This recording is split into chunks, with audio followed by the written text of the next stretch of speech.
శ్రీ గురుభ్యో నమః. అందరికీ స్వాగతం.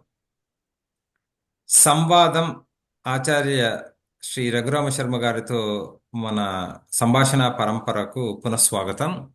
ఈరోజు మనము పోయిన సంవాదంలో పురాణాల గురించి మనం చర్చించడం మొదలుపెట్టాము.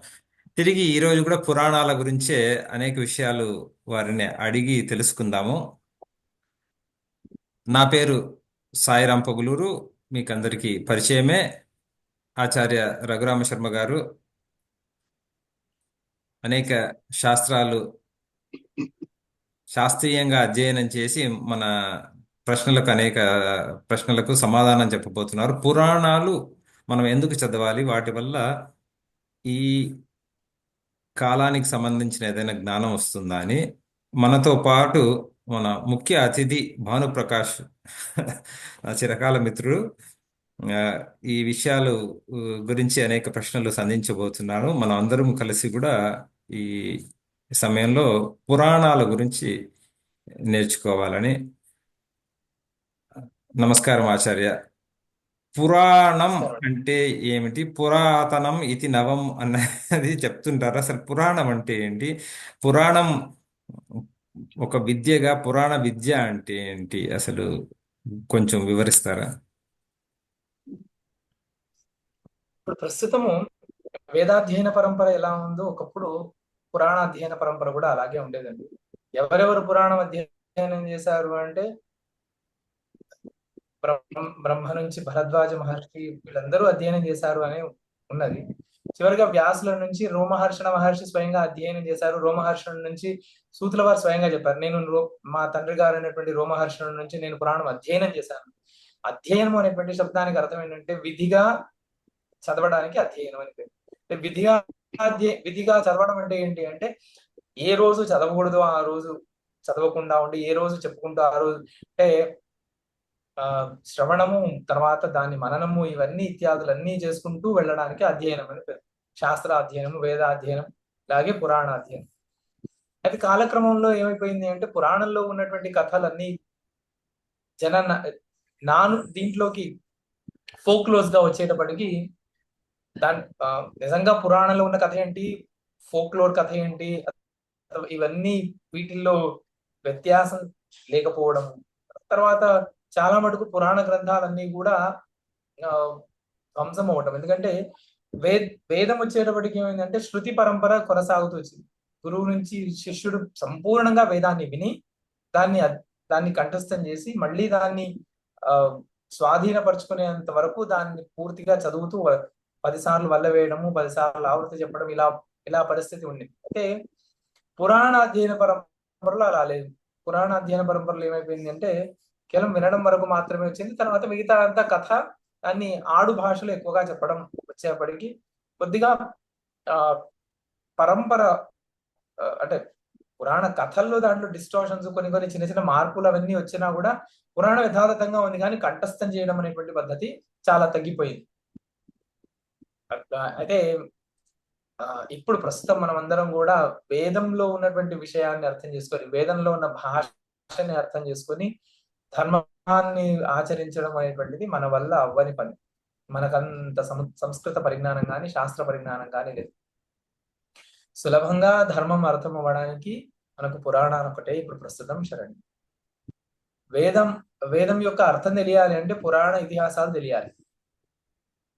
పురాణ ఇతిహాసాలు తెలిసాయంటే వేదంలో కూడా ఇలాగే ఉంటుంది అని ఖచ్చితంగా చెప్పగలను. ఎందుకంటే పురాణంలో ఉన్నదే వేదంలో ఉంటుంది, వేదంలో ఉన్నదే పురాణంలో ఉంటుంది అని అందరి మహర్షుల యొక్క వాక్యం. ఒకవేళ ఎక్కడైనా విరుద్ధంగా ఉంది అంటే అది తర్వాతి కాలంలో చేర్చబడింది అని కూడా హాయిగా అర్థం చేసుకోవచ్చు. మనం ధర్మాన్ని ఆచరించడానికి ఇప్పుడు ప్రస్తుత కాలంలో ఏవైనా మార్గదర్శకాలు ఏవైనా ఉన్నాయి అంటే అవన్నీ కూడా అంటే అవి పురాణాలు మాత్రమే. వేరే ఇంకా ఏ గ్రంథాలని మనం చెప్పడానికి లేదు. అంటే ఇప్పుడు మీరు అన్న విషయాన్ని ఇతిహాస పురాణాభ్యాం వేదం సముప బ్రహ్మయేత్ ఆ దాంతో అన్వయం చేసుకోవచ్చు. అంటే శృతిలో ఉన్నదే స్మృతిలో ఉంటుంది, స్మృతిలో ఉన్నదే పురాణాలలో చెప్పబడింది అని. స్మృతి అంటేనే పురాణం అని కూడా అంటే వే- ఆ, స్మృతి అంటే ఇక్కడ మనం కొన్ని స్మృతి అనే పేరుతో ఏవైతే గ్రంథాలు చూస్తున్నామో అవి మాత్రమే స్మృతులు అండి. అవును. మీరు మనం ధర్మశాస్త్రం అధ్యయనం చేస్తున్నప్పుడు మీరు ఇచ్చిన లిస్ట్ లో పురాణాలన్నీ కూడా ధర్మశాస్త్ర గ్రంథాలుగా స్మృతులుగా ఉన్నాయి. అవును.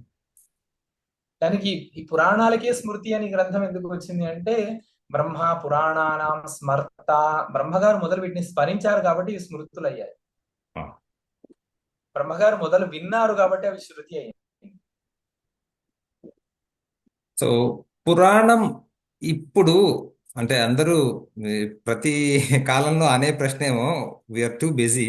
మాకు పురాణం వినడం వల్ల మాకు అంటే రెండు మూడు కోణాలండి. ఒకటి, యువత పురాణం వల్ల నాకు ఏదైనా జ్ఞానం వస్తుందా, నేను సైన్స్ నేర్చుకోవాలి, ఆ, లేదంటే జీవితానికి సరిపడే విద్య కావాలి, అదొకటి. రెండవది, కొంతమంది ఏమంటే ఏదైనా శ్లోకాలు గీతాలు పాడుకోవడము ఇవన్నీ చేస్తే పుణ్యం వస్తుంది కదా, పురాణం వల్ల ఏదైనా పుణ్యం వస్తుందా? ఈ రెండు కోణాలు కూడా. మొదటి కోణం, యువతకు పురాణాలకు ఆ, వాళ్ళు దీంట్లో సమయం వెచ్చించడానికి ఆ, ఎందుకు వెచ్చించాలి, దానివల్ల ప్రయోజనం ఏంటి? ఒకటి ఆ, ఇక్కడ మీరు నేను అందరము ఇంజనీరింగ్ భానుప్రకాష్ గారు అందరము ఇంజనీరింగ్ బ్యాక్గ్రౌండ్ తో వచ్చిన వాళ్ళమే. ప్రస్తుతం అందరం మీరందరూ పెద్ద పెద్ద చోట్లలో పనిచేస్తున్నారు. సో మీ అందరికీ మనకు తెలిసిన విషయం ఏంటి అంటే కాలేజ్ లో చదువుకున్న ఇంజనీరింగ్ సబ్జెక్ట్స్ కంటే పీపుల్ సైన్సెస్ మనకి ఎక్కువగా కావాలి. పీపుల్ మేనేజ్మెంట్ స్కిల్సే ప్రతి చోట ప్రతి జాబ్ లో కావాల్సిన విషయాలు. అయితే అంటే పురాణాలు ఇతిహాసాలు అధ్యయనం చేయడం వల్ల ఖచ్చితంగా పీపుల్ మేనేజ్మెంట్ స్కిల్స్ అయితే ఎవరు నేర్పించినంత అంత బాగా పురాణాలు నేర్పిస్తారు. సో అది రిలవెన్స్ అక్కడ చూడొచ్చు. అయితే ప్రతి దాంట్లో మనం రిలవెన్స్ ప్రస్తుత రోజు కింద రిలవెన్స్ చూడాల్సిన అవసరం ఉంది అని నేను అనుకోను.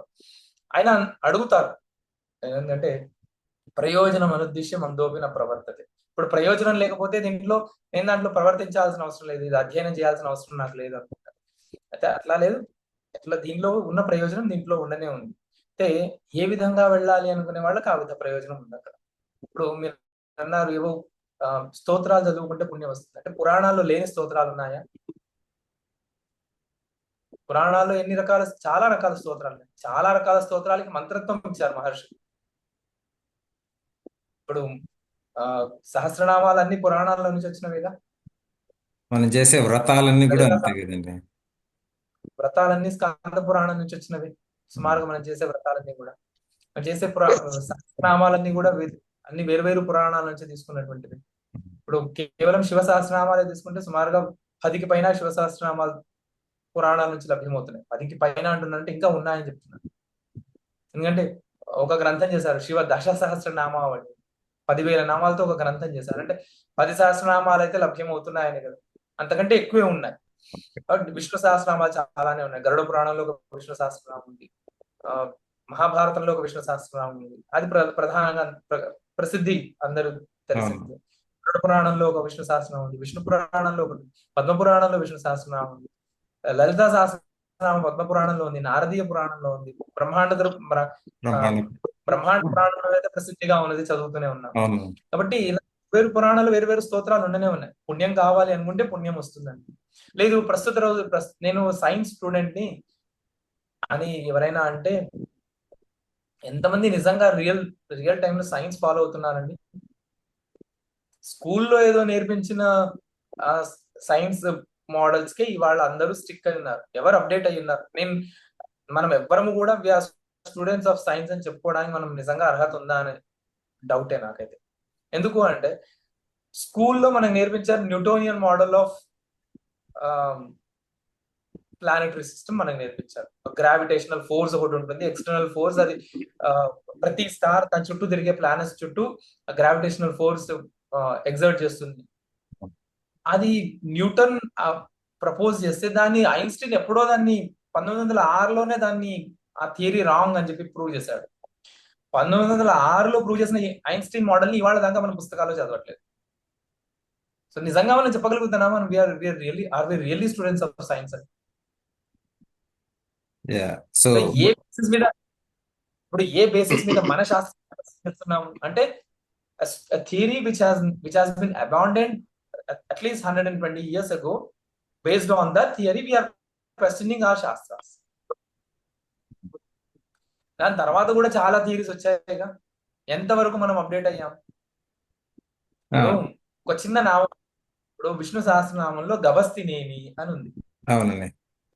ఇప్పుడు గభస్తినేమి అనేటువంటి నామానికి అర్థం ఏంటి అంటే, గభస్తి ఆ, ఆయన ఆ, నభోమండలంలో ఉన్నటువంటి ప్రతి ప్రతి దాన్ని చేత్త పట్టుకొని నేమి అంటే, మనం నేమి అనే దానికి ఎలా అర్థం చెప్పాలంటే, మనం చెక్క చక్రాలు చూసింటాం పాతకాలంలో, ఎడ్ల బండికి అవును. చెక్క చక్రాలు చూసింటాం. ఆ చెక్క చక్రాలు అంటే ఆ మొత్తం ఒక single piece of round piece కాదు, అది డిఫరెంట్ పీసెస్ ని దాన్ని ఒక చక్రం లాగా అమర్చారు. అమర్చి ఆ ఆ మధ్యలో ఉన్నటువంటి కోర్ కి ఇవన్నీ స్పోక్స్ అన్ని అరేంజ్ అయి ఉన్నాయి. ఆ స్పోక్స్ అన్ని పడిపోకుండా ఉండడానికి కొరకు ఒక ఇనుప ఫ్రేమ్ ఒకటి కడతారు, దానికి నేమి అని పేరు. ఆ నేమి ఏం చేస్తుందంటే, ఈ స్పోక్స్ అన్ని విడిపోకుండా దాన్ని పట్టుకొని ఉంటుంది, చక్రం పట్టుకొని ఉంటుంది. తిరుగుతున్నప్పుడు పట్టుకుంటూ ఉంటాయి. ఇప్పుడు నేమి అంటే అర్థమైందిగా, గభస్తి నేమి. ఇప్పుడు నభోమండలంలో కనిపించేటువంటి ఈ చక్ర నక్షత్రాలు ఇవన్నిటిని ఆయన విష్ణు సహస్రబాహు అని అన్నాగా, ఆయన సహస్రం అంటే అనంతం అని అన్నాగా, సహస్ర అనంతం. శీర్ష సహస్రాక్ష సహస్రపాత్ అనే దాంట్లో ఆయనకి వెయ్యి, ఆయనకి అనంతమైనటువంటి చేతులు. ఎందుకు అనంతమైనటువంటి చేతులు అంటే, వీటన్నిటిని ఆయన పట్టుకొని తిప్పుతున్నాడంట. ఎలా? వాటి వాటి స్థానం నుంచి భ్రంశం అయిపోకుండా వాటన్నిటిని తిప్పుతున్నాడు అని. అదే ఇది ఎలా అండి మనకి ఇప్పుడు ప్రస్తుతం సైన్స్ కి రిలేషన్ ఎలా అండి? మీరు చెప్తుంది ఏదో మిథికల్ గా ఉంది కదండి. అంటే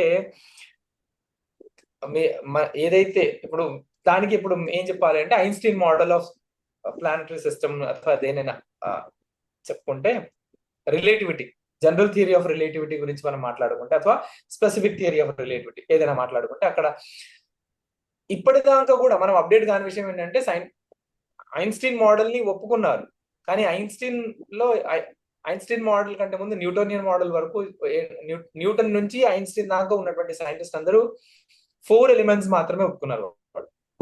earth, fire, water and air, 4 మాత్రమే ఎలిమెంట్స్ ఒప్పుకున్నారు. ఐన్స్టీన్ మోడల్ ఒప్పుకోవాలంటే స్పేస్ ఒప్పుకోవాల్సింది. న్యూటన్ మోడల్లో స్పేస్ అనేది ఒక వాక్యూమ్ మాత్రమే, ఏమీ లేని శూన్యం స్పేస్ అని. స్పేస్. కానీ ఐన్స్టీన్ మోడల్కి వచ్చేవాడికి ఏంటంటే, స్పేస్ అనేటువంటిది ఒక ఫ్యాబ్రిక్, అది ఒక ఎలాస్టిక్ ఎక్కువ highest fabric with highest elasticity అనుకోండి. దాని మధ్యలో ఒక బరువైన వస్తువు ఉంటే that creates ripples around it. So time space conundrum, so time and space ఎక్కడైతే బెండ్ అవుతున్నాయో అందుకోసం ఈ ప్లానెట్స్ అన్ని ఆ బరువైన వస్తువు చుట్టూ తిరుగుతున్నాయి అని చెప్పాడు. ఇప్పుడు గభస్తిని ఏమి దగ్గరికి రండి. అంటే జస్ట్ సమ్మరైజ్ చేసి ఇప్పుడు మనం బాణంను కన్విన్స్ చేయాలండి.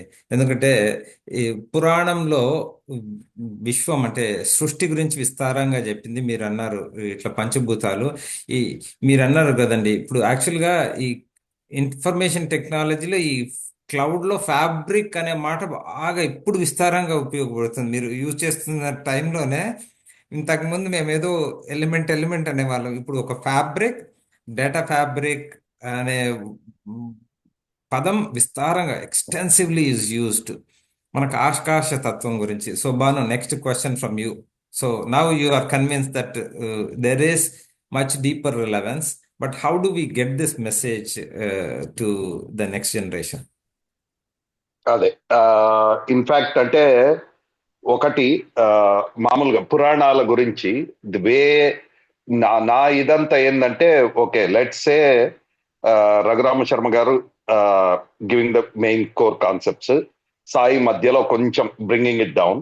I want to further dilute it. Okay, కింద ఇంకా వాళ్ళకి అర్థం అవ్వడానికి ఆ రిలవెన్స్ లో ఐ విల్ యాక్ట్ లైక్ ఒక పామరుణ్ లాగా.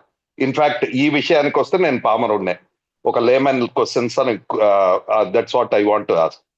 సో మీరు చెప్పేదాన్ని బట్టి ప్రాబ్లీ మీ ఇంతకుముందు డిస్కషన్స్ లో ఇవన్నీ అయిపోయి ఉంటాయి మీకు, బట్ నా అండర్స్టాండింగ్ కొరకు ఒక సమ్మరైజ్ చేయాలంటే, సో వేదాలు ఏంటంటే చాలా అంటే ఒక మ్యాక్రో లెవెల్లో మొత్తం అంత సారాన్ని తీసి వాటిలో పొందుపరిచి ఒక సైన్స్ ని క్రియేట్ చేశారు.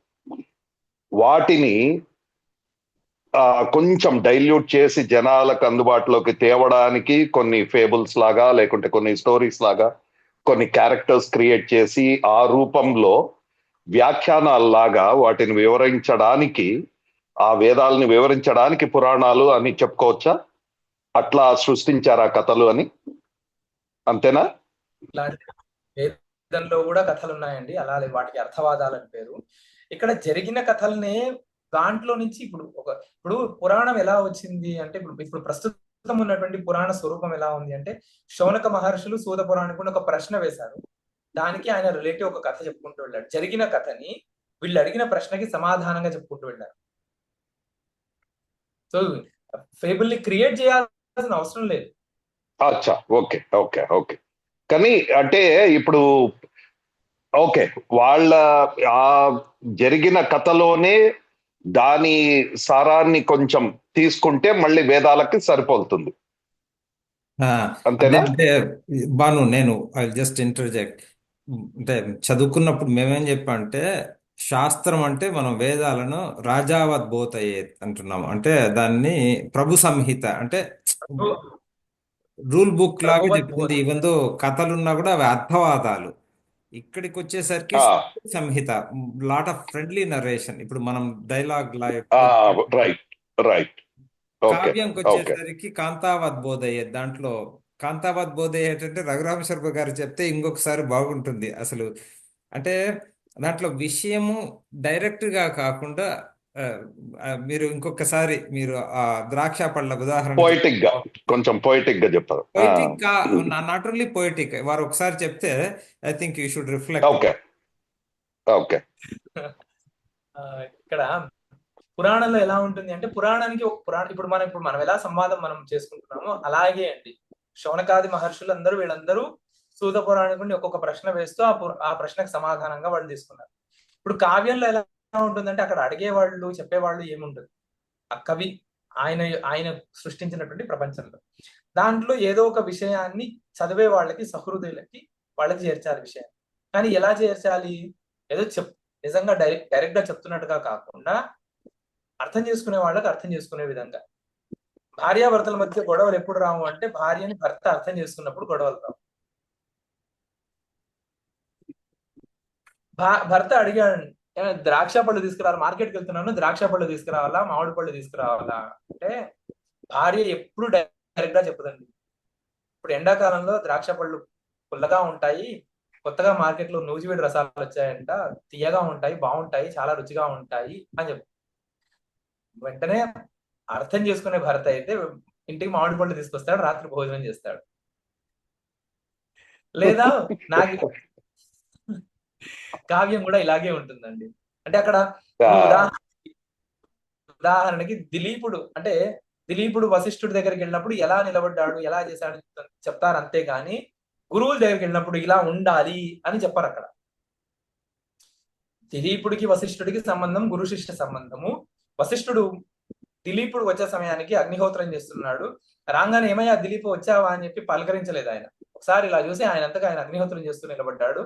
దిలీపుడు అక్కడ నిలబడ్డాడు కానీ నమస్కారం అండి, బాగున్నారండి, నేను వచ్చానండి అని చెప్పలేదు. అగ్నిహోత్రం అయ్యే వరకు నిలబడ్డాడు.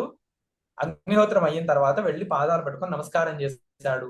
అంటే దీని నుంచి మనకేం అర్థమవుతుంది, మనం ఎప్పుడైనా గురువుల్ని దర్శించడానికి వెళ్ళినప్పుడు వాళ్ళు ఏదైనా పనిలో ఉంటే ఆ పని అయ్యేంత వరకు ఆగి అప్పుడు నమస్కారం చేయాలి. వాళ్ళు ఏదో పనిలో ఉన్నారంటే మనం వెంటనే నమస్కారం చేసేసి నేను బాగున్నానండి, మీరు బాగున్నారా అని అడగకూడదు. అంటే బాను, అదే మీ లాస్ట్ డిస్కషన్ లో లాస్ట్ డిస్కషన్ లో ఉండేది. అంటే మనం సో గురు శిష్య సంవాదం అన్నాం అనుకుంటా. మోడర్న్ డే ఏమంటారు, ఇది మాకు అట్లా కాదు. If somebody is operating on emergency, operation థియేటర్లో ఆపరేట్ చేస్తుంటే ఎంత బాను ఆపరేట్ చేస్తున్నా, నన్ను even though I'm also a surgeon, I'm allowed to Banu ఏం చేస్తున్నావు, ఎక్కడి దాకా వచ్చింది సర్జరీ అని అడగడం ఎంత ఇన్అప్రాప్రియేట్ అనేది కూడా మనం కాంటాక్ట్ చేసుకోవాలి కదా. రైట్.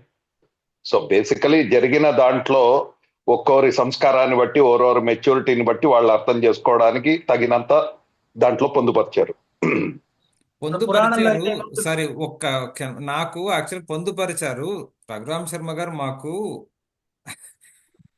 రఘువంశం పాఠం చెప్తున్నప్పుడు అసలు రఘువంశ కాళిదాస హృదయాన్ని అర్థం చేసుకోవడానికి మనకు చేత కాదు అని చెప్పి మల్లినాథ సూరి అని ఆ, మన పక్క వారు సంజీవిని అని ఒక వ్యాఖ్యానాన్ని రాశారంట. వారు దాన్ని తీసుకొని చెప్పడం వల్లనే మనకు అసలు కాళిదాస హృదయం కూడా అర్థమవుతుంది అని చెప్పారు.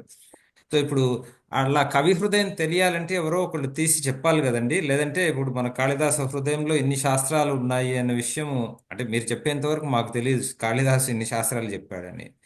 సో దానికి మనం డైరెక్ట్గా చదివితే అర్థం చేసుకోవడం కష్టం. ఇది సబబేనండి. అంతేనండి. ఇప్పుడు అంటే ఆ, ఆయనకు ఉన్నటువంటి శాస్త్ర విషయ పరిజ్ఞానాన్ని ఆయన ప్రతి చోట ఆ సందర్భానుసారంగా ఆయన దాన్ని తెలియపరుస్తూ ఈ శాస్త్రాలు ఈ విషయాలు ఉన్నాయి అని చెప్పేసి చెప్పడం ఒక విధానం అయితే, ఇప్పుడు పురాణంలో అయితే డైరెక్ట్ క్వశ్చన్ ఉంటుందండి. ఆ క్వశ్చన్ కి ఆన్సర్ చెప్తూ ఇలాంటి ఒక సందర్భమే ఇంతకు ముందు జరిగింది అని చెప్పి తీసుకొస్తారు. సో ఆ కథ రూపకంగా దాని ధర్మాన్ని ఇంకా బాగా విస్తారంగా ఎక్స్ప్లెయిన్ చేయడం పురాణంలో ఉంటుంది. సో పురాణంలో ప్రతిసారి మనం ఏం చూడ భాగవతం మొత్తం ఏంటి అంటే శ్రీమద్ భాగవతం మొత్తం 6 ప్రశ్నలు అండి. మొత్తం 6 ప్రశ్నలు అంతే, వాటికి సమాధానమే మొత్తం శ్రీమద్ భాగవతం మొత్తం 15,000 శ్లోకాలు. అవును. ప్రతి పురాణం కూడా ఇలాగే ఉంటుంది. ఇప్పుడు భక్తి విషయం అంటే ఏంటి, ఉపాసన అంటే ఏంటి, ఇవన్నీ చెప్పడానికి పురాణాలు ఉన్నాయి. అయితే పురాణం ఎవరు రాశారు, ఇవన్నీ విషయాలు మళ్ళీ ఇంతకుముందు ఒకసారి మాట్లాడుకున్నాం మనం. మీరు అన్నట్టు పురాణాల్లో ఇప్పుడు నేను ఒక ప్రశ్న అడిగాను, లేదంటే భాను అడిగాడు, నేను సమాధానం చెప్తున్నాను. చెప్తూ భాను ఇదే విషయము ఇంతకు ముందు జరిగింది, ఆ ఇతిహాసాన్ని నేను చెప్తాను అని ఇతిహాస పదం బాగా ఉపయోగించినట్టు ఉంటుంది కదండి. ఇప్పుడు ఇతిహాసం అంటే పురాణం కాంటెక్స్ట్ అయినా మామూలుగా అయినా ఇతిహాసం అంటే ఇలా జరిగింది అని చరిత్రగా తీసుకోవాలా, ఆ చరిత్రలో నుంచి పురాణంలో ఒక ఉదాహరణ తీసుకుని ఉదాహరిస్తున్నారు అనుకోవాలా? ఎటువంటి ఉదాహరణలు పురాణాల్లో ఉన్నాయండి? జరిగినవే అంటారా? దీనికి ఎక్స్టెన్షన్ ఆఫ్ ఎ క్వశ్చన్ మళ్ళీ ఈ మధ్యన అదే ఇతిహాసము చరిత్ర ఇంగ్లీష్ లో జరిగే ఇంగ్లీష్ పదంలో ట్రాన్స్లేషన్ వచ్చేసరికి మైథాలజీనా హిస్టరీనా, ఇది కామన్ గా ఇప్పుడు జరిగే చర్చ. సో మైథాలజీ అనగానే it is something like fables, it's not exactly on అంటే ఫ్యాక్చువల్ కాదు అన్నట్టు హిస్టరీ కాదు అనేది. సో ఇది హిస్టరీ మైథాలజీ కాదు అనేది ఓ పెద్ద చర్చ నడుస్తుంది. I think just wanted to highlight that. ఇప్పుడు ఈ డిస్కషన్ లో ప్రాబ్లీ అదే ఉంటుంది మళ్ళీ. మనము అసలు మన పురాణాన్ని పురాణమే అందామండి, దాన్ని హిస్టరీ అనొద్దు, మిథాలజీ అనొద్దు. హిస్టరీ అన్నాం అనుకోండి, history is always written by history is always distortion by winners. ఎవరు ఓడిపోయిన వాడి గురించి ఎవరు చెప్పరు అక్కడ. సో గెలిచిన వాడు ఎలాగైనా డిస్టార్ట్ చేయొచ్చు. So history story history is distortion. So history is not exact chronology of events. అలాగే మిథాలజీ అంటే మనం పురాణం మిథాలజీ కాదు.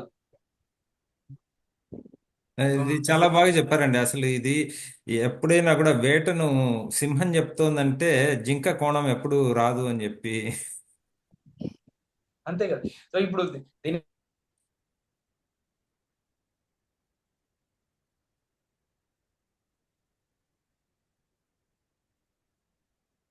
Hello, I think technical difficulty, కొంచెం connection. So, no, I think we will kind of continue this conversation, Banu. Like, what do you think so far? ఇప్పుడు మనం we should not use the mythology అనే పదాన్ని ఉపయోగించకూడదు. And most importantly we should really say that పురాణం అంటే అది మిత్రావత్ బోధే, ప్రశ్నకు సూటిగా సమాధానం వస్తుంది, కావ్యంలో కొంచెం నర్మగర్భంగా ఉంటుంది సమాధానం అని చెప్పాము. కానీ అదే ఇది ఎందుకు అలా అనకూడదు, ఇది కూడా కామన్ క్వశ్చన్. లైక్ హిస్టరీ అనేది లేకుంటే మైథాలజీ అనేది ఎందుకు ఎప్పుడు వాడాలి, లేకుంటే పురాణానికి అసలు అర్థం ఏంది, పురాణం అంటే ఏంటి, లేకుంటే ఈ వేదాలకి పురాణాలకున్న లింక్. ఇంతకుముందు అన్నట్టే నా క్వశ్చన్ ఇప్పుడు అసలు కంప్లీట్లీ ఆఫ్ ద ట్రాక్. ఉమ్, ఒకసారి ఇది అర్థమైతే కనుక. ఉమ్, సో అది అట్లాంటివి ప్రాబబ్లీ విషదంగా ఉంటే కనుక వాళ్ళకి ఫస్ట్ బేస్ అనేది అక్కడ స్టార్ట్ అవుతుంది. ఓకే, ఇది వేదాలు, అదొక సైన్స్, అది నిజంగా ఓవర్ ద ఇయర్స్ చాలా చాలా చాలా అంటే బియాండ్ ఎవ్రీథింగ్ ఎల్స్ అన్ని చూసి ఆ మహాత్ములు పొందుపరిచింది, ఇది చేసింది అని. దెన్ ద లింక్ బిట్వీన్ ఈ పురాణాలు, దెన్ ఇతిహాసాలు, ఇవి ఇంగ్లీష్కి వచ్చేసరికి ఆత్మను సోల్ అన్నట్టు అసలు దాంట్లో ఆత్మనే తీసేస్తారు పదంతో.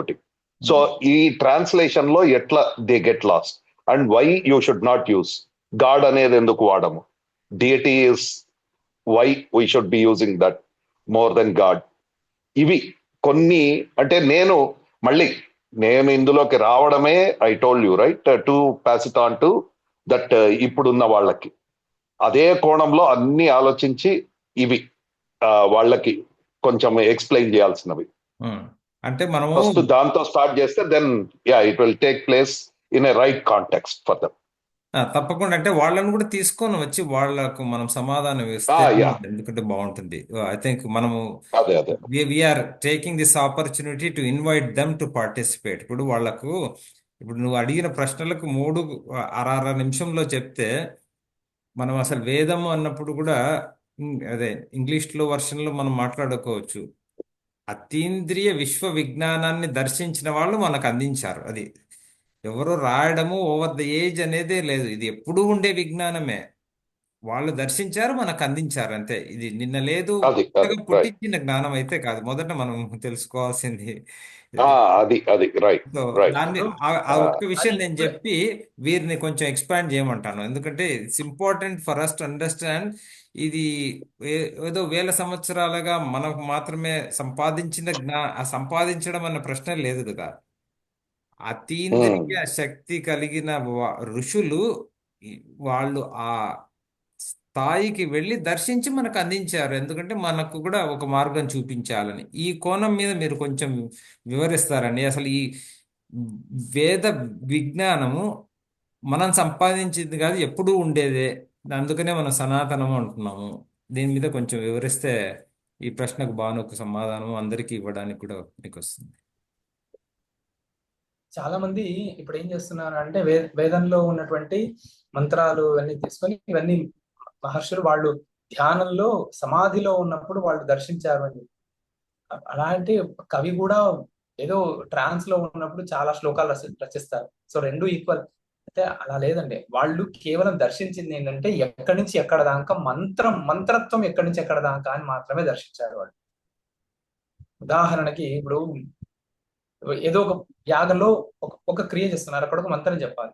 ఎక్కడి నుంచి ఎక్కడ దాకా మంత్రం చెప్పాలి అన్నప్పుడు దాని మీద వాళ్ళు ఆ విషయాన్ని, ఇప్పుడు ఇంత పెద్ద అనువాకం ఉంది, దీంట్లో ఈ రుక్కు ఇక్కడి నుంచి ఇక్కడ దాకా ఇన్ని అక్షరాల రుక్కు ఉంది, దీంట్లో ఎక్కడ దాకా మంత్రం, ఏ మంత్రం ఏ పనికి, ఇది వాళ్ళు దర్శించినటువంటి విషయం. సో అప్పుడు వేదం అపౌరుషేయం అనేటువంటిది ఒకటి నిరూపించు. అయితే ఇంకొకటి మనం చేస్తున్నటువంటి మన సంప్రదాయానికి, మన సనాతన ధర్మానికి మనం చేస్తున్నటువంటి ఒక పెద్ద ఇంజస్టిస్ ఏంటంటే మాటకు ముందు ఒక 5,000 సంవత్సరాలు, మాటకు వెనక ఒక 5,000 సంవత్సరాలు. వీఆర్ 5,000 year old సివిలైజేషన్ అని చెప్పి మనం పెద్ద ఇంజస్టిస్ చేసుకుంటాం మనకి మనమే. ఎందుకు అంటే మనం పొద్దున్న లేచి సంధ్యావందనము ఏ పూజ చేసినప్పుడు కూడా శ్వేత వరాహ కల్పే వైవస్వత మన్వంతరే కలియుగే అని చెప్పి అంటున్నప్పుడు అష్టావింశతితమే కలియుగే అని చెప్తున్నాము. కానీ దాని మీద మనకు నమ్మకం లేకపోయి కేవలం మనం 5,000 year old సివిలైజేషన్ అని చెప్పుకోవడంతో నిజంగా మనకి పెద్ద ఇంజస్టిస్ చేసుకుంటున్నాం. అండ్ వేదం అపౌరుషేయము, సనాతనము, ఇవన్నిటికీ మనం చాలా తప్పు చేస్తున్నాం. ఇప్పుడు కలి, ద్వాపర, త్రేత, కృత 4 యుగాలు ఉన్నాయి. సూర్యుడు ఏమంటున్నారంటే మన బ్రహ్మాండ కేంద్రాన్ని చుట్టూ తిరిగి రావడానికి పట్టేటువంటి సమయం 4,32,000 సంవత్సరాలు. మనం ఇప్పుడు ప్రస్తుతం సైంటిస్టులు కూడా చెప్తున్నారు, వీళ్ళు చెప్పినా కూడా 4.32 బిలియన్ ఇయర్స్ అంటారు వాళ్ళు. మీరు ఒకసారి ఉమ్. చూస్తే కూడా సుమారుగా ఇదే సంఖ్య ఉంటుంది అక్కడ. వాళ్ళు కూడా 4.32 అనే వాడుతున్నారు అక్కడ. దాని మల్టిప్లయర్ అంటే వేరే ఉంటుంది. 4.32 బిలియన్ ఇయర్స్ అంటున్నారు ఉమ్, ఏజ్ ఆఫ్ సన్ తీసుకుంటే. అంటే ఉమ్, అయితే అయితే మన వాళ్ళు కూడా లెక్క అదే చెప్తున్నారు, 4,32,000 ఎర్త్ ఇయర్స్ పడుతుంది అని. దానికి 2 రెట్లు ద్వాపరం. ద్వా అంటే 2 అంటున్నాం కదా, ఎలా అంటే 4,32,000కి రెండింతలు. త్రేత 4,32,000కి మూడింతలు. 4,32,000కి నాలుగింతలు కృత. సో ఏ యుగంలో అయితే సూర్యుడు బ్రహ్మాండ కేంద్రానికి ఒకసారి తిరిగి వస్తాడో అది కలియుగం. ఏ యుగంలో 2 సార్లు తిరిగి వస్తాడో అది ద్వాపరం యుగంలో. ఏ యుగంలో 3 సార్లు తిరిగి వస్తాడో అది త్రేతాయుగం. ఏ యుగంలో 4 సార్లు తిరిగి వస్తాడో అది కృతయుగం. కలిలో ధర్మం ఒక పాదం మీద నడుస్తుంది అనే దానికి అర్థం ఇంతేనండి. కలియుగంలో ధర్మం నశిస్తుంది అనే దానికి అర్థం లేదు. సరే, మళ్ళీ ఒకసారి మనం అనుకునే విషయానికి ముందు లేదు వద్దాం. లేదు లేదండి, ఇది బాగుందండి. యాక్చువల్గా బాగున్నాం మనము. ఎందుకంటే ఈ కోణం ఇప్పుడు మీరు అన్నారు కదండి, కలి, ద్వా, త్రేత, కృత అన్న దానికి సూర్య భ్రమణ నిర్వచనము అసలు ఇప్పుడు మీరు అన్నట్టు ఈ సోషల్ మీడియాలో ఇది అసలు లేదు. So Banu, reflection from you. Yeah definitely ఇది కొత్త కోణము, నేను ఎప్పుడు వినలేదు, ఎక్కడ చూడలేదు. ఇది నిజంగానే కొంచెం దృష్టి పెట్టాల్సిన విషయం. ఇట్లాంటివి చాలా చాలా అదే యువతకి, జనరేషన్ కి appealing. When you can correlate మన దాంట్లో చెప్పినవి ఇప్పుడు సైన్స్ లో ఉన్నవి కోరిలేట్ చేసినప్పుడే వాళ్ళకి కొంచెం నమ్మకము, ఇంట్రెస్ట్ పుట్టడం స్టార్ట్ అవుతుంది. డెఫినెట్లీ. అండ్ కోరిలేట్ చేయడము అంటే నేనేదో ఆస్ట్రేలియా అని అస్త్రాలయం అని, కాలిఫోర్నియా అని కపిల కపిల కపిల అలాంటివన్నీ నేను అండి. సాయిరామ్ గారికి కూడా తెలుసు. ఏదో రైట్. ప్రతి దాంట్లో సంస్కృతం వెతికేస్తాము, ప్రతి దాంట్లో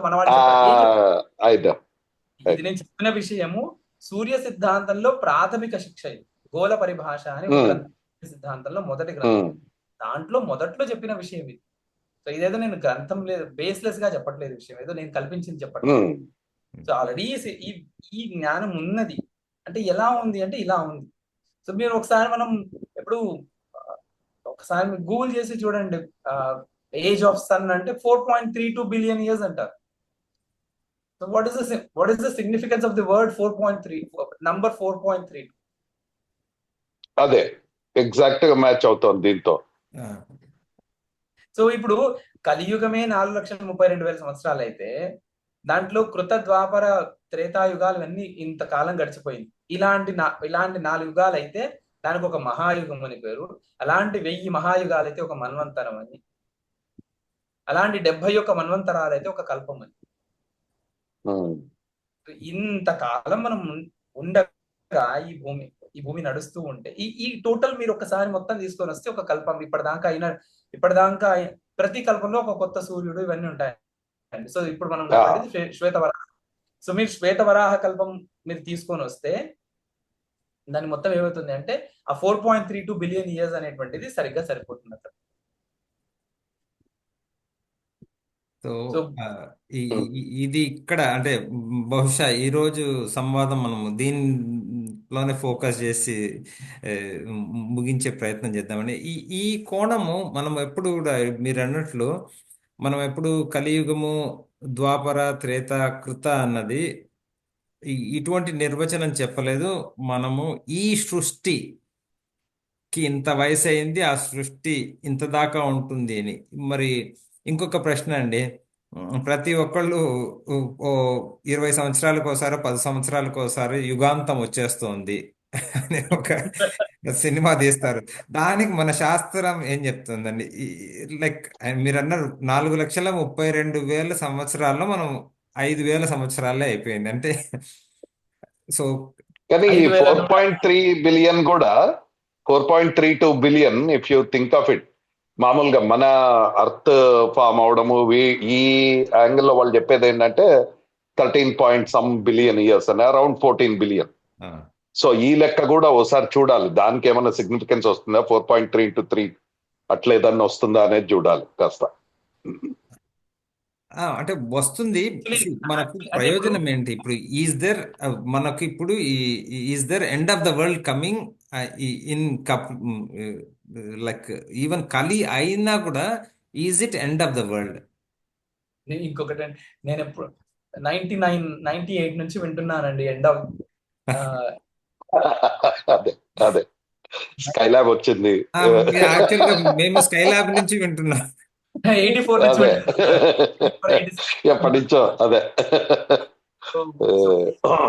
నేనైతే ఎక్కువగా విన్నానండి. 98 లో విన్నాను, 99 లో విన్నాను, 2000 లో విన్నాను, 2002 విన్నాను.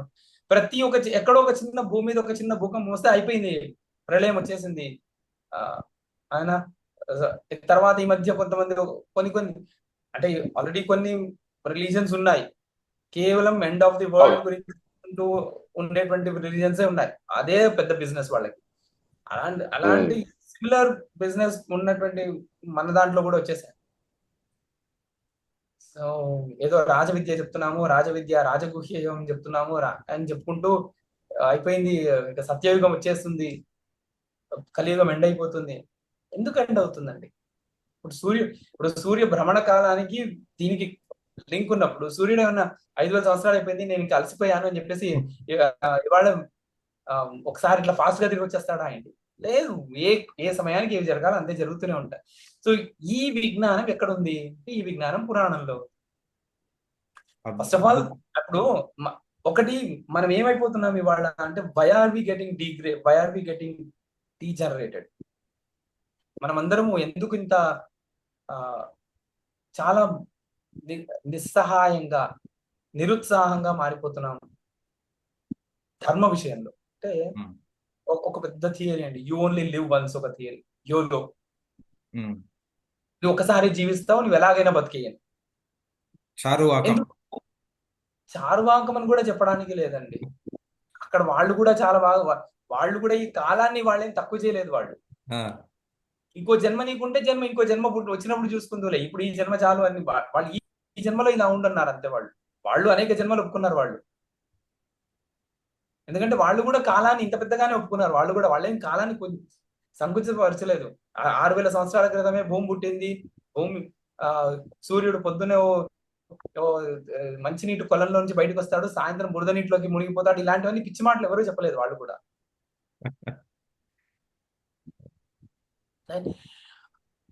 ఇవే పెద్ద సైన్స్ అని చెప్పేసి మనం మనల్ని మనం చాలా చాలా తక్కువ పరుచుకున్నాం. 6,000 సంవత్సరాల క్రితమే భూమి పుట్టింది, 4 రోజుల్లో సృష్టి అయిపోయింది. ఎవరి 4 రోజులు? 4వ రోజు సూర్యుడు పుట్టాడు. సూర్యుడే లేనప్పుడు 4వ రోజు ఎక్కడి నుంచి వచ్చింది? ఎవరికి 4వ రోజు?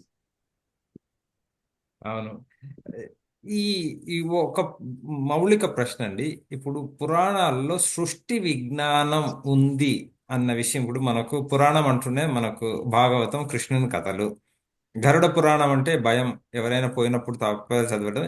పురాణం సృష్టి విజ్ఞానం మనం పోయినసారి కూడా కొంచెం స్పృశించడం జరిగింది. ఆయుర్వేద విషయాలు విస్తారంగా చెప్పారు. అసలు పురాణంలో విశ్వ విజ్ఞానం ప్రతి పురాణంలో అంటే పురాణ పంచలక్షణం అని స్పృశించాము. సర్గశ్చ ప్రతిసర్గశ్చైవ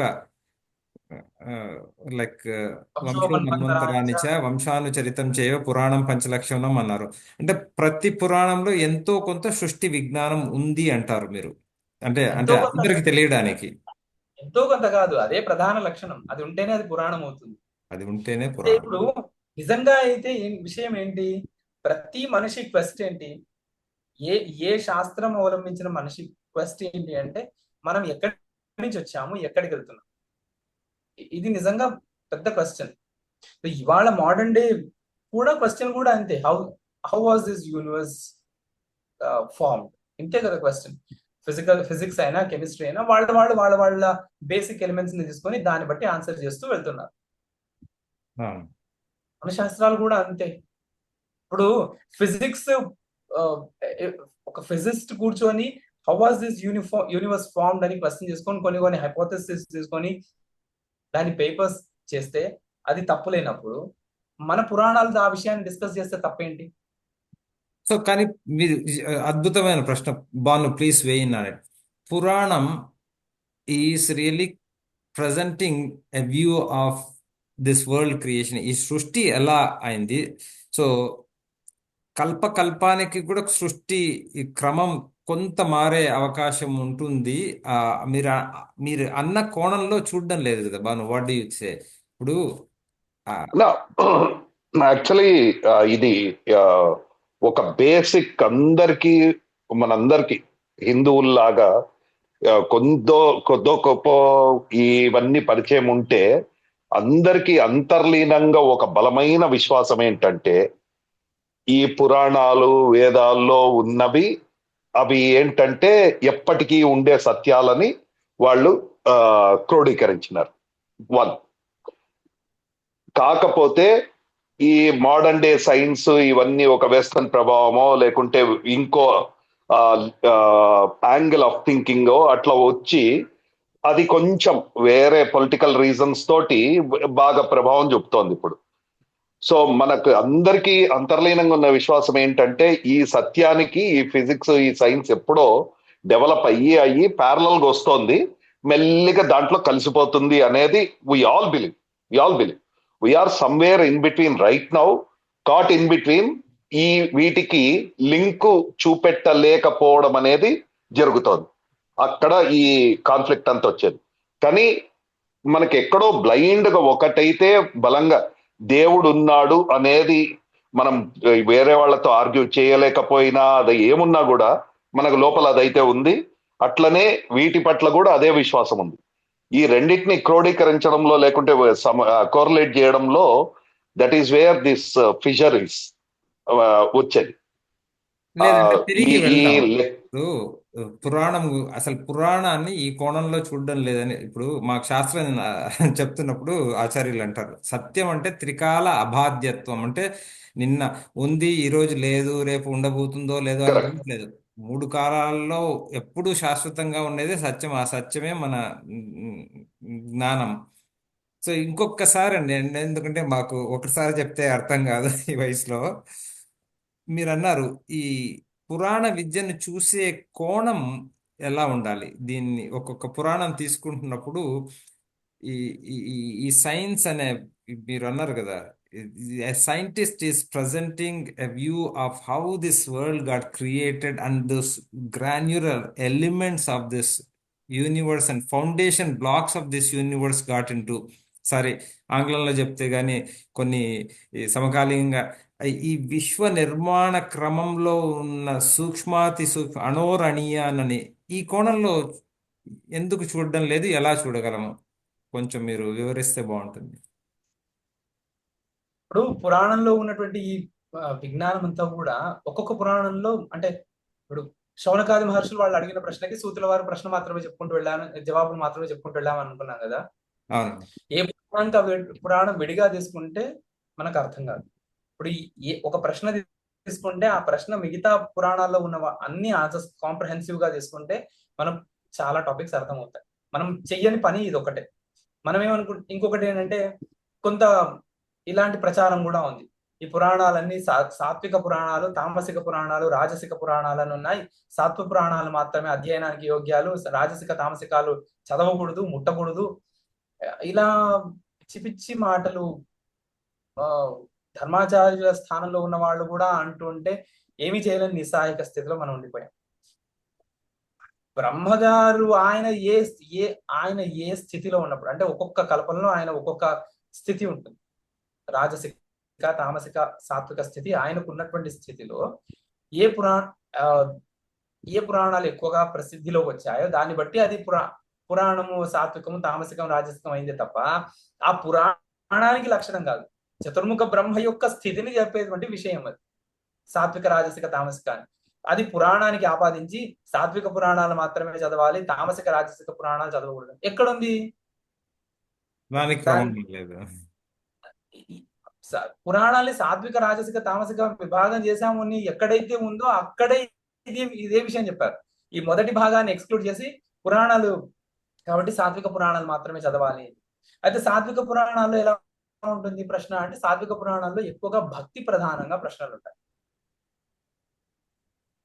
సృష్టి గురించి మాట్లాడే పురాణాలన్నీ ఎక్కువగా తామసిక పురాణాలు, అంటే ఆ క్రమంలో ఎక్కువగా వస్తాయి.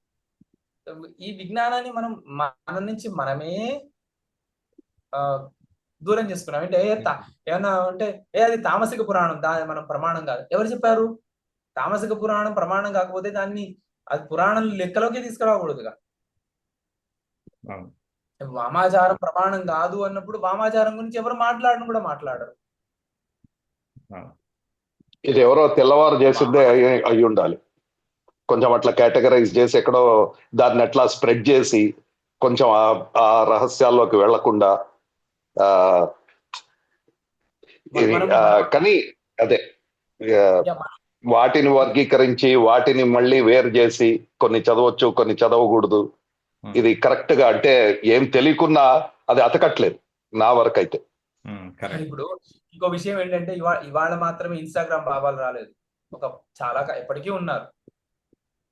ఇవాళ ఏదో ఇద్దరు ముగ్గురు ఫేమస్ అయిపోయారు ఇన్స్టాగ్రామ్ బాబాలు. వాళ్ళు పెద్ద పెద్ద దర్బార్లు ఏర్పాటు చేసి క్వశ్చన్ ఆన్సర్ Q&A సెషన్స్, ధర్మం మీద వాళ్ళు Q&A సెషన్ కూడా పెడుతున్నారు. ఏంటి, పోయిన సంవత్సరం ఫస్ట్ వీడియో చేశాడు ఇన్స్టాగ్రామ్ లో అబ్బాయి, ఏదో గుడికి వెళ్ళి సాష్టాంగ నమస్కారం చేస్తూ.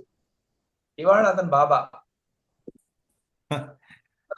చదువు లేదు, సంధ్య లేదు, ఏమీ లేదు. అది ఇప్పుడు మాత్రమే ఉన్నారని చెప్పడానికి లేదు, ఎప్పటి కాలంలో ఉన్నారు. ఏదో ఒక్క పుస్తకం చదివేసి నేను ఇక నా అంత సర్వజ్ఞుడు లేడు అని చెప్పి అందరికీ పాఠాలు చెప్పిన వాళ్ళు క్రితం జనరేషన్ లో ఉన్నారు. ఇవాళ ఇన్స్టాగ్రామ్ బాబాలు అంతే. వాళ్ళ వల్ల ధర్మానికి, అంటే ధర్మాన్ని ఆచరించే వాళ్ళకి నష్టం తప్ప, ధర్మానికి నష్టం అనట్లేదు, ధర్మాన్ని ఆచరించే వాళ్ళకి నష్టం తప్ప వాళ్ళ వల్ల ప్రయోజనం అయితే ఏమీ లేదు. అయితే ఇప్పుడు పురాణంలో మీరు అడిగారు ఏముంది విజ్ఞానం అంటే, ఈ ఒక్క పురాణం తీసుకొని ఎప్పుడు చదవు. ఈ పురాణం 18 పురాణాలు మాత్రమే అంటే 18 పురాణాలు చదివితే వచ్చేస్తుందా అంటే జ్ఞానం అంటే, నిజంగా అయితే చెప్పాలి అంటే 54 పురాణాలు మనకి. 54 లెక్క ఎట్లా అండి? ఒక్కసారి మళ్ళీ 18 మహాపురాణాలు, 18 ఉప పురాణాలు, 18 ఔప పురాణాలు. మహాపురాణాల్లో ఎక్కువగా భగవద్ లీలావతారాలు ఎక్కువగా వర్ణించారు కాబట్టి అవి మహాపురాణాలు. ఉప పురాణాల్లో భగవత్ తత్వాన్ని వర్ణించారు కాబట్టి ఉప పురాణాలు. ఉపాసనా విధిని ఎక్కువగా వర్ణించారు కాబట్టి ఉప పురాణాలు. ఉపాసన ఉప పురాణాలు అంటే తత్వాన్ని అంతవరకు సమ్మరీ చేసి, ఆ మహాపురాణము ఉప పురాణాల్లో ఉన్నటువంటి విషయాన్ని సమ్మరీ చేసి అసలు చిక్కనైనటువంటి తత్వ విషయాల్ని ఎక్కువగా అందించారు కాబట్టి ఉప పురాణాలు.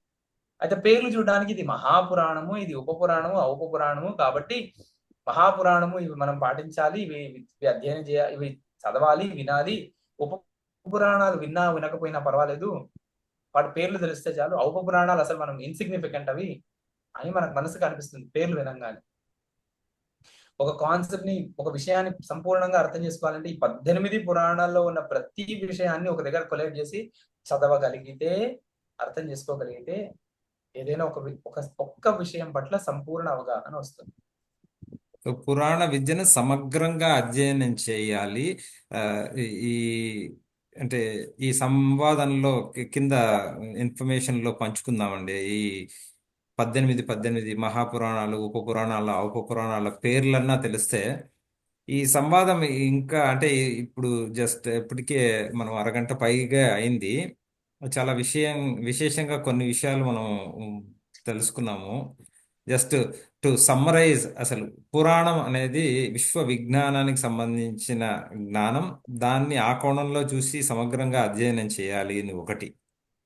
Banu, do you agree? Now we have to convince Banu this is విశ్వ విజ్ఞానం అంటే త్రూ అంటే వీఆర్ ఆడియన్స్ మనము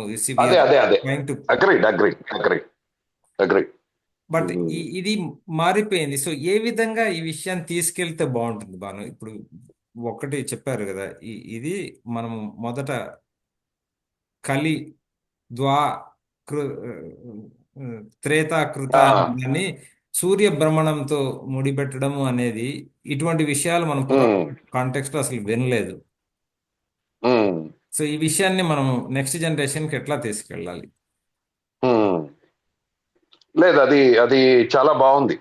నేమి గబస్తి అనేది అవి పెట్టేసి యాక్చువల్లీ చెప్తున్నప్పుడే I could visualize the fabric, the బాప్, warp of time and space Yeah. ఆ ఫ్యాబ్రిక్ లో దట్ ఆ పిక్చర్ కనబడుతోంది. So these are the things that can give them. ఏంటంటే ఇప్పుడు బేసికలీ పురాణాలు ఇట్లా అట్లా అని వాళ్లకు ఇది మనము ఓకే ఇది విశ్వ విజ్ఞానం ఆర్ వేదసారము అదంతా దాంట్లో ఆ క్వశ్చన్ రూపంలో వస్తుంది అని చెప్పే కన్నా ఇట్లాంటివి ఈ పురాణంలో ఉన్నాయి, ఇట్లాంటి ఈ పురాణం వల్ల మనకు లభ్యం అవుతుంది అని కొన్ని ఎగ్జాంపుల్స్ ఇస్తే then automatically you don't need to convince them about Puranam.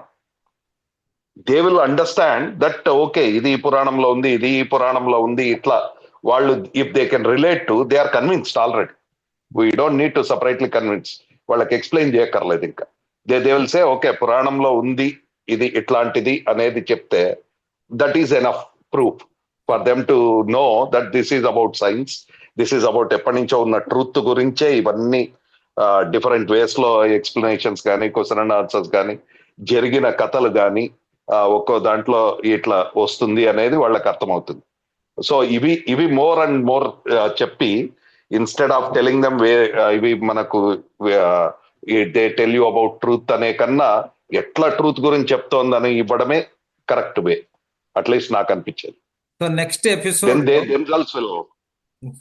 Episode లో విల్ టేక్ 5 విషయాలు తీసుకుందాం సృష్టికి సంబంధించింది and then will discuss. Right.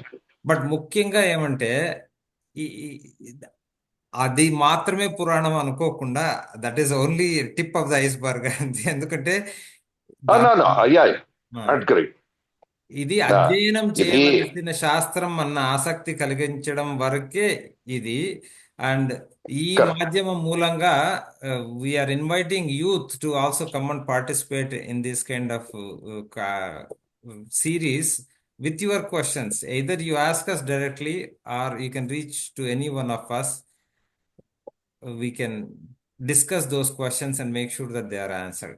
మీ ప్రశ్నలకు ఈ మాధ్యమం మూలంగా సమాధానం ఇస్తాము, ఎందుకంటే మీకు ఈ విషయం చేరాలన్నదే మా ముఖ్య ఉద్దేశము. రైట్. చివరిగా ఇప్పుడు వచ్చేసారి ఇట్లా 5 విషయాలు తీసుకొని చర్చిద్దాం అంటున్నాం, మీరేమంటారండి? తప్పకుండా అండి. అంటే ఇప్పుడు యథాతథంగా ఉన్నటువంటి జ్ఞానాన్ని చాలా మంది అందిస్తున్నారు. కాకపోతే మీరు అన్నట్టు ఇవాళ రోజున ఉన్నటువంటి అట్లీస్ట్ మేము కూడా సైన్స్ రీజనింగ్ సైంటిఫిక్ థింకింగ్ ని మేమందరము ప్రోత్సహిస్తాము అని అనుకునే వాళ్ళ మిడిమిడి జ్ఞానాన్ని కూడా ప్రోత్సహిస్తూ మీ మిడిమిడి జ్ఞానానికి సంబంధించిన విషయం కూడా మేము పురాణం ద్వారా మేము రిలేట్ చేయగలుగుతామని చెప్పి, లేదు మీరు అనుకున్న మిడిమిడి జ్ఞానం కంటే ఇంకా ఎక్కువ జ్ఞానం ఉంది దీంట్లో, అట్లీస్ట్ మేము చదివాము అనే సైన్స్ కంటే ఇవాళ ఏవైతే రీసెర్చ్ జరుగుతుందో ఆ సైంటిఫిక్ కాన్సెప్ట్స్ గురించి కూడా మేము ఎక్స్ప్లెయిన్ చేయగలము, ఆర్ అంతకంటే అడ్వాన్స్ కాన్సెప్ట్స్ కూడా మేము పెట్టగలము అని చెప్పి మనం ఎవరికి ప్రూవ్ చేయాల్సిన అవసరం లేదు. అట్లీస్ట్ కొద్దిగా బార్డర్ లో ఉన్న వాళ్ళని బార్డర్ దాటి వెళ్లకుండా మళ్ళీ ఇటువైపు తిరిగి రావడానికి మనం వాళ్ళకి జ్ఞానాన్ని అందించాల్సిన అవసరం ఉంది అని అనుకుంటున్నాను. సో దానికి మనం సంస్కృతామృతం చారిటబుల్ ట్రస్ట్ దానికి అన్ని విధాలుగా కృషి చేసి ఇదొక వినూత్న ప్రయోగాన్ని చేయాలి. తప్పకుండా చాలా విశేషంగా ఉంది. అంటే మనము we're bound by this paradigms. This is అంటే మనం అదే త్రికాల అబాధ్యత్వ సత్యం అంటే ఇది అన్ని కాలాలకు రిలవెంట్ నాలెడ్జ్ కాబట్టి it is not confined by a paradigm, it goes beyond the paradigm. మనం ఆ పారాడైమ్ అనే లెన్స్ తీసుకొని వస్తే వెరీ కన్ఫైన్డ్ వ్యూ వస్తుంది. అలా కాకుండా you need to come with an open mind set to look at this knowledge and it will prove that those paradigms have been defied even in the modern context of science, and it will inspire you to take up a deeper study of Puranas through a scientific lens. అద్భుతంగా ఉందండి. అదే వీటిని కానివ్వండి. అదే వీటిని ఏంటంటే కొంచెం ఈ ఆన్లైన్ దీనికి కొంచెం క్యూరేట్ చేసి పెడితే I think definitely they can relate to it. అది వాళ్ళలో ఇంట్రెస్ట్. మనం చేయాల్సిందల్లా వాళ్ళలో కొంచెం అగ్ని రాజేయడమే అంతే. తర్వాత అది పుట్టిన తర్వాత వాళ్ళకే మెల్లిగా అక్కడ ఇక్కడ ఇక్కడ ఇక్కడ అది అంటారు కదా, జ్ఞానం ఆల్రెడీ మన చుట్టూ ఉంది, ఓన్లీ మనం కళ్ళు తెరవమంతే. ఆ కళ్ళు తెరిపిస్తే చాలు, మెల్లమెల్లగా అదే వాళ్ళకు ఒక్కో చోట అర్థమవుతుంది. బాను, నువ్వే అడిగావు కాబట్టి ప్రశ్న నేను ఒక్కసారి I need to expand on this. The um, సంస్కృతామృతం ముఖ్య ఉద్దేశమే అదే.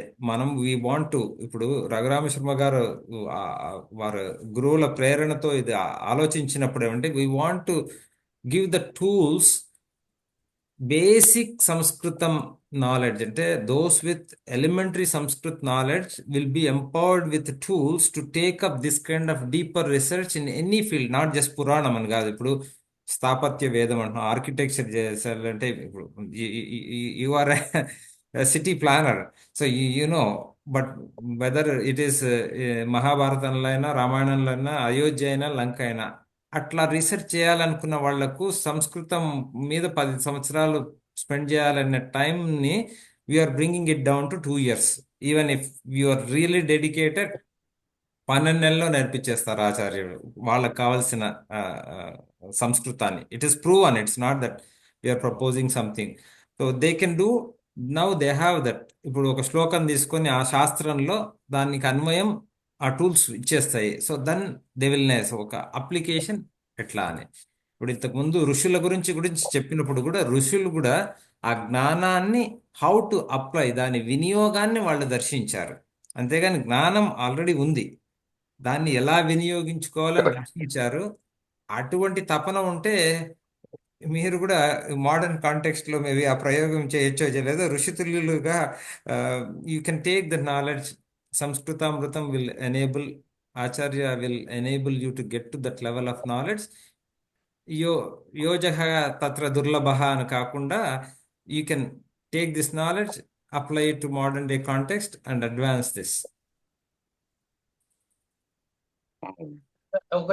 ఒక చిన్న మీరు చెప్పిన దానికి ఒక్కటే ఒక లైన్ యాడ్ చేస్తానండి. ప్లీజ్ మీరు అండి. మీరు 2 సంవత్సరాలు లేదా సంవత్సరం టైం లైన్ విన్నారు కదా, దానికి అంటే వారానికి ఎన్ని గంటలని కూడా చెప్పాలి. వారానికి 2 గంటలు అదే అయితే అదే అదేలేండి. వారానికి 2 ఉమ్, గంటలు అయితే 2 సంవత్సరాలు, వారానికి 4 గంటలు అయితే సంవత్సరం. అదే. సో ఇట్స్ వెరీ ఇంపార్టెంట్ అండి. అవును, ఎందుకంటే సో ఒక 200 అవర్, ఒకవేళ 200 గంటలు కృషి చేయగలిగితే ఎవరెవరికి ఏ ఏ విజ్ఞానం కావాలో ఆ విజ్ఞానాన్ని అర్థం చేసుకోవడానికి మన గ్రంథాల ద్వారా కావాల్సినంత సంస్కృత పరిజ్ఞానం తీసుకొని మిగతా సంస్కృతామృతం ద్వారా ఇచ్చేటువంటి టూల్స్ ని వాడి సుమారుగా అన్ని గ్రంథాలని వాళ్ళు తులనాత్మక కంపారిటివ్ స్టడీ చేసి వాళ్ళు ప్రజెంట్ డే లైఫ్ లో ఎలా దాన్ని ఇంప్లిమెంట్ చేయొచ్చు అని కూడా వాళ్ళు ఆ స్థాయి వరకు దాన్ని ప్రతి ఒక్కరు ఒక పెద్ద పెద్ద అన్ని థీసిస్ దీని బేసిస్ గా రాసుకోవచ్చు. అద్భుతంగా ఉందండి. అదే మళ్ళీ తదుపరి ఈ ఈ విషయాన్ని ముందుగా తీసుకెళ్ళి మాట్లాడడానికి ఆసక్తితో ఎదురు చూస్తూ, మీ అమూల్యమైన సమయాన్ని మాతో ఇలా గడిపినందుకు ప్రత్యేక ధన్యవాదాలు. అలాగే ముఖ్య అతిథిగా విచ్చేసి శాశ్వత సభ్యునిగా ఉండాలి అని కోరుకుంటూ భానుప్రకాష్తో ఆల్వేస్. ధన్యవాదాలు. నమస్కారం.